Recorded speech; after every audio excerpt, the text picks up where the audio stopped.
মৌলভীবাজার সদর থানা বিএনপি ও মৌলভীবাজার পৌর বিএনপির সম্মানিত নেতৃবৃন্দ, বক্তব্যের শুরুতেই আমি ধন্যবাদ জানাই আমার প্রাণ প্রিয় নেতা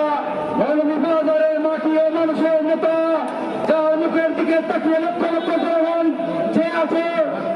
বাংলাদেশ জাতীয় দল বিএনপির কেন্দ্রীয় নির্বাহী কমিটির সদস্য,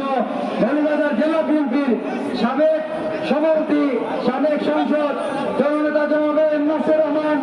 উপস্থিত, মৌলভীবাজার জেলা বিএনপির সম্মানিত নবনির্বাচিত আহ্বায়ক এবং মৌলভীবাজার জেলা বিএনপির ঐক্যের প্রতীক জননেতা জনাব ফজল করিম নয়ন সহ মৌলভীবাজার জেলা বিএনপির সাবেক সাধারণ সম্পাদক মিজানুর রহমান মিজান ভাই সহ সম্মানিত জেলা বিএনপির নেতৃবৃন্দ, আজকে যারা কষ্ট করে এসেছেন